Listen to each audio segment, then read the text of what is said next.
کیونکہ دشمن نے آپ کا پانی بھی روکا ہوا ہے، دشمن بری طرح سے زخمی ہے، وہ اس وقت پوری دنیا سے اسلحہ منگوا رہا ہے نیکسٹ راؤنڈ کے لیے. ظاہر ہے ہم بھی یہی کام کر رہے ہیں، ہم بھی چین سے اور ترکی سے اسلحہ منگوا رہے ہیں، ہمیں بھی اندازہ بہت اچھی طرح ہے.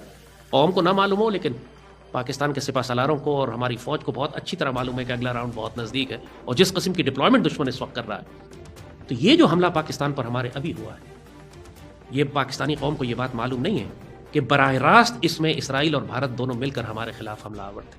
جتنے ڈرون پاکستان پر فائر کیے گئے ہیں، 700 کے قریب ڈرون ہم نے مار کر گرائے ہیں، یہ سب اسرائیلی پائلٹ اڑا رہے تھے. انہیں کنٹرول روم سے بیٹھ کے جو ڈرون کا ظاہر ہے پائلٹ ڈرون کے اوپر کوئی آدمی تو نہیں بیٹھا ہوتا، کنٹرول روم سے ہی ڈرون اڑائے جاتے ہیں. سو جو ڈرون کنٹرول روم تھا یہ ٹوٹلی اسرائیل کے پاس تھا، اسرائیلی فوج تھی، اور یہ سارے ڈرون اسرائیلی تھے. اور اب چونکہ ہم نے 600-700 ڈرون ان کے مار گرائے ہیں، لہٰذا مزید ہزاروں کی تعداد میں ڈرون اسرائیل سے پچھلے چند دنوں میں دوبارہ لا کر دیے گئے، نئے کنٹرول روم بنائے جا رہے ہیں، نئی اسرائیلی فوج آئی ہے. اب وہ زیادہ بڑے پیمانے پر پاکستان کے خلاف ہی ڈرون وارفیئر کریں گے. وہی ہم نے کہا نا کہ اسرائیلیوں کو بہت اچھی طرح معلوم ہے کہ پوری مسلم دنیا میں اگر کوئی ملک ان کو تباہ کر سکتا ہے تو وہ پاکستان ہے.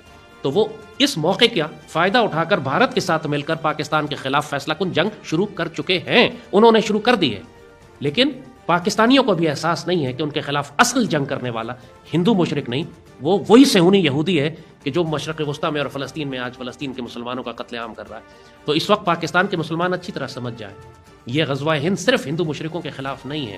بے شک ہم انشاءاللہ ان کے حکمرانوں کو زنجیروں میں لپیٹ کر لائیں گے، لیکن فلسطین کی مدد کرنے اور فلسطین کو مسجد اقصیٰ کو آزاد کرانے کی پہلی جنگ بھی یہی غزوہ ہند ہے. یہ طویل چلے گی، جلد بازی نہ کریں، شور نہ مچائیں. جتنا وقت اللہ دیتا ہے اس کو تربیت کے لیے استعمال کریں. پاکستانی قوم بہت جلد باز ہے، کیوں نہیں ہو رہا، جلدی کیوں نہیں کر رہے. یہ لمبی جنگ ہے اور خوریز جنگ ہوگی. ابھی آپ سیلیبریٹ کر رہے ہیں، پہلی جنگ میں اللہ نے آپ کو وکٹری دی ہے، لیکن اس بات کو ذہنی طور پر تیار رہیں کہ آنے والے مارکوں میں کیونکہ دشمن زیادہ تیار ہو کر منظم ہو کر زیادہ بڑی طاقت سے حملہ آور ہوگا تو ہو سکتا ہے ہمیں بہت زیادہ نقصان بھی اٹھانا پڑے. جس طرح فلسطین کے مسلمان شہید ہو رہے ہیں ویسی شہادتیں ہمارے شہروں میں بھی آئیں گی. تو فلسطین کے مسلمانوں سے سیکھیں. قیامت ٹوٹ پڑی ان کے اوپر لیکن انہوں نے اللہ سے شکایت نہیں کی، استقامت کے ساتھ، جرأت کے ساتھ، صبر کے ساتھ کھڑے.